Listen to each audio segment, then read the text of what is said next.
전국에 계신 여러분 안녕하십니까? 이준원입니다. 건강기별을 통한 복음이라는 것이 이번 기회의 총주제인데요. 건강기별만을 여러분들에게 전해드리는 것이 아니라 건강기별을 통해서 말씀의 이치를 또 말씀의 핵심을 함께 나누는 시간을 갖기를 원합니다.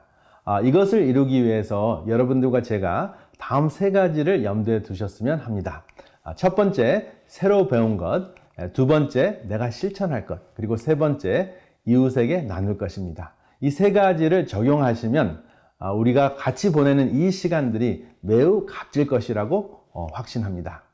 비전 스테이트먼트를 한번 정해 보았는데요. 성경 말씀 히브리서 5장 12절에서부터 14절에 있는 말씀입니다. 요약해서 핵심 구절을 제가 읽겠습니다. 젖을 먹는 자마다 어린아이니 의의 말씀을 경험하지 못한 자요. 단단한 식물은 장성한 자의 것이니 저희는 지각을 사용함으로 연단을 받아 선악을 분별하는 자들이니라.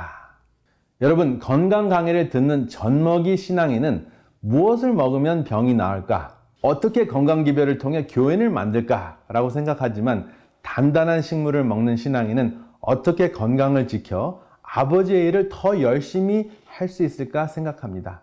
여러분들과 저는 잘 먹고 잘 살기 위해 건강기별을 실천하는 것이 아니고 우리의 삶을 통해 아버지의 나라를 이웃과 함께 하려는 것입니다. 그렇다면 건강기별도 복음적으로 이해됐으면 좋겠습니다. 제 첫 주제는 자녀와 가족 3, 4대를 위한 후성유전학입니다. 후성유전학 하면 좀 거창한데요. 이 거창한 주제이기는 하지만 이것을 잘 이해하면 다음과 같은 매우 중요한 질문들에 대한 답변을 하는데 큰 도움이 됩니다. 나는 누구인가? 어떻게 살아야 하는가? 내 삶의 의미는 무엇인가? 자녀가 클 때까지만이라도 건강해야 하는데 어떻게 해야 하지? 어떻게 건강을 유지하며 자녀들에게 민폐가 되지 않을까? 우리 모두가 고민하는 주제들입니다. 그리고 큰 과제입니다. 그런데 이런 생각조차 할 겨를이 없이 하루하루가 힘든 분들도 힘겨운 분들도 있을 것이라고 생각을 합니다. 그럼에도 불구하고 힘들지만 힘든지 모르게 살 수 있는 길이 있는 것 같아요. 바로 있는 곳에서 필요한 존재가 되는 것입니다. 필요한 존재가 되는 것은 삶의 의미를 체험하는 가장 좋은 길입니다. 살만 나는 것이죠. 나를 필요하는 사람이 있는지 살펴보면 되는 거거든요. 거창한 일이 아니라도 가능합니다. 항상 100%가 아니라고 하더라도 그때그때 서로서로 옆에 있는 사람보다 조금 더 힘을 낼 수 있으면 됩니다. 그런데 조금 더 힘을 낼 수 있는 필요한 존재가 되려면 나라는 영혼이 건강해야 합니다. 나라는 영혼은 몸과 분리되어 있는 것이 아니라 몸과 마음으로 이루어졌다는 것이 과학적으로 밝혀졌습니다. 몸과 마음이 어떻게 상호작용을 하여 영혼을 이루는지, 어떻게 내 영혼이 건강하게 될 수 있는지를 알게 해주는 것이 바로 후성유전학입니다. 여기 두뇌의 그림이 있는데 마음에 해당되는 사파입니다. 그리고 변연계라는 마음의 기능을 하는 뇌 영역이 있고 이 그림에서 몸에 해당되는 면역체가 있습니다. 마음과 몸이 밀접한 교통을 한다는 것입니다. 마음이 기쁘거나 몰입을 하면 면역체가 강해지고 마음이 울적하거나 해이해져 있으면 면역체가 약해집니다. 그리고 이 두뇌의 영역은 예수의 음성에 반응하거나 사단의 속삭임에 넘어갈 수도 있습니다. 영적인 매개체이기 때문입니다. 그래서 영혼은 영적인 존재와 교통할 수 있는 생명체라고 과학은 이야기합니다. 사실 마음의 기능을 하는 두뇌도 몸입니다. 따라서 영혼은 몸과 분리된 정체가 아니고 두뇌를 통해 영적인 교통을 하는 생명체입니다. 유전인자는 몸과 마음의 설계가 있습니다. 그런데 마음의 선택과 환경에 따라 설계가 개정될 수 있습니다. 헌법이 개정될 수 있듯이 우리의 유전인자도 상황과 필요에 따라서 우리의 환경에 따라서 선택에 따라서 개정이 될 수 있다는 것이죠. 어떻게 개정이 되는지 한번 살펴보겠습니다. 유전자는 실패에 묶여있는 실과 같아요. 실패의 실이 풀려나와야 그 유전인자가 기능을 할 수 있습니다. 실을 풀려 나오게 하는 것이 바로 우리의 환경이 될 수도 있고 우리의 생활 습관이 될 수도 있습니다. 그리고 이 생활 습관은 다시 유전인자의 기록이 됩니다. 기록으로 남습니다. 굉장히 신기하지 않습니까?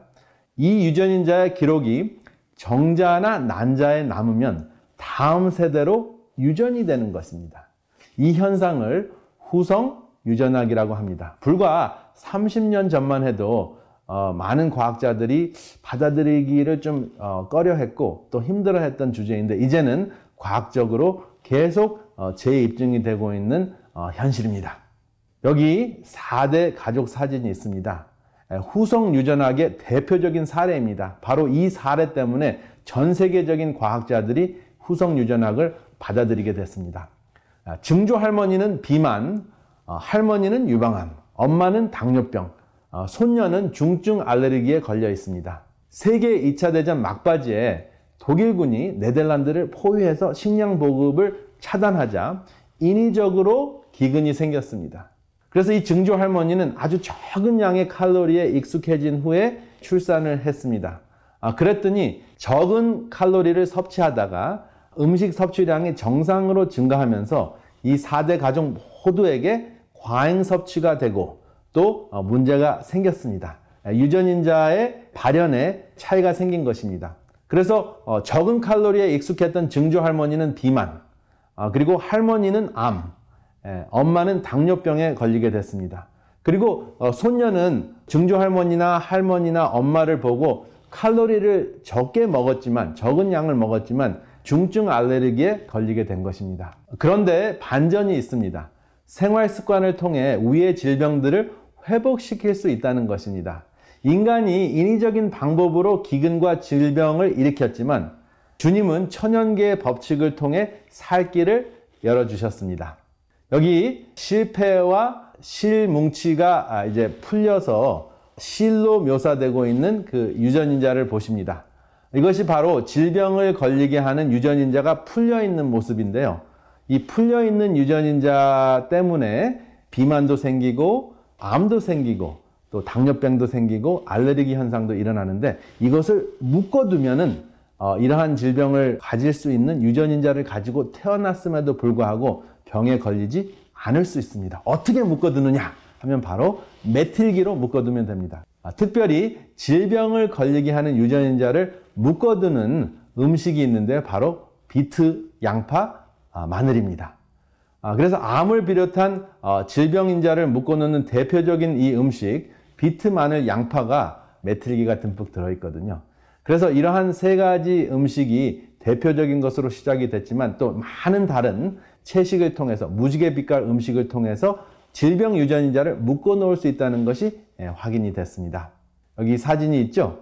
좀 춥기 때문에 요즘에는 그 비트를 구워서 마늘과 또 혹은 양파와 같이 구워서 드시면 참 좋겠습니다. 그런데 비트, 마늘, 양파가 치료제인 것은 사실인데 이 음식만을 찾으면 젖먹이 신앙이고요. 이 음식들을 빛으로 만들어주신 창조주를 기억하는 것이 단단한 식물을 먹는 신앙인이 되는 것입니다. 천연계의 어미가 된 짐승들은 갓 태어난 새끼를 핥아줍니다. 씻겨주는 것인가요? 아닙니다.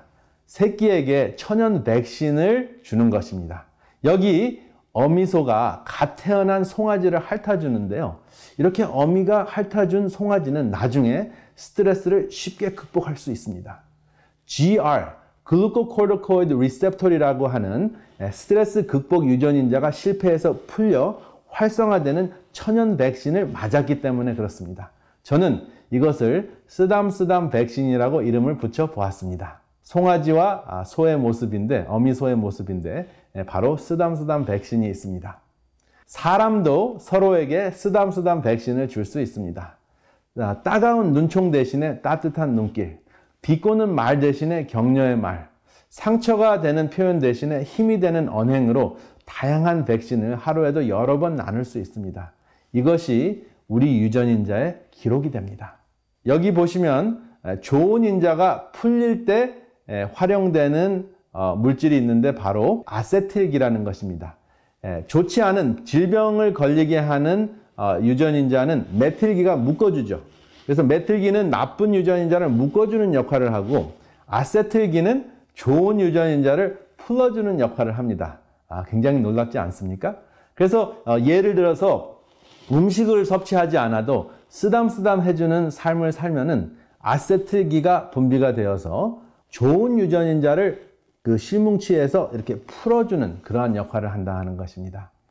그래서 먹는 것, 굶는 것, 운동과 스트레스, 우리의 언행, 그리고 교육, 함께하는 사람, 이런 모든 것들이 우리의 유전인자 발현에 큰 영향을 미친다는 것입니다. 그리고 유전인자의 기록이 됩니다. 그리고 특히 우리의 품성은, 우리의 생각하는 또 마음가짐의 습관은 두뇌 유전인자에 새겨진다는 것입니다. 여러분들과 저는 스마트폰이 있죠? 스마트폰의 정체는 클라우드에 저장이 됩니다. 그래서 만약에 우리가 스마트폰을 망가뜨리거나 또 잃어버려도 클라우드에 저장되어 있는 정보가 있기 때문에 그것을 복구를 시키면은 완전히 새로운 스마트폰을 사서 옛날과 같이 스마트폰을 쓸 수가 있습니다. 우리의 정체와 삶도 저장이 됩니다. 클라우드에 저장이 되는데 H클라우드에 저장이 됩니다. 이것은 제가 붙인 이름인데요. Heavenly Cloud. 성경에는 이 Heavenly Cloud를 주의 책이라고 표현을 합니다. 또 기념책이나 생명책이라고도 기록을 했습니다.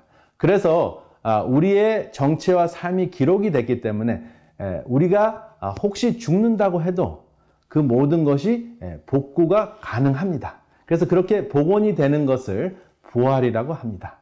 그래서 혹시 우리가 건강을 열심히 지키다가 생명을 다한다고 할지라도 또 불의의 사고로 우리의 생명을 잃는다고 할지라도 우리는 복원이 될 수 있는 것입니다. 왜냐하면 주의 책에 우리가 기록되기 때문입니다.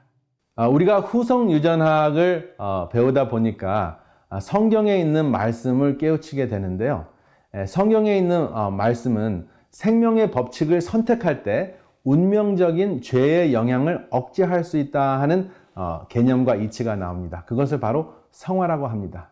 우리가 태어날 때 타고난 그 유전인자의 그 영향력을 우리의 선택으로, 우리의 생활 습관으로 묶어 놓을 수 있다 하는 것입니다. 부정적인 것은 묶어 놓고 또 우리에게 생명적인 것은 풀어 놓을 수 있다는 것이 바로 이 후성 유전학의 복음입니다. 그래서 이것을 여러분들과 말씀을 드리다 보니까 다음과 같은 건강의 핵심 사상이 생각이 납니다. 몸의 저자와 성경의 저자가 같은 분이기에 신체의 회복의 법칙과 구속의 경륜은 일치한다는 것입니다.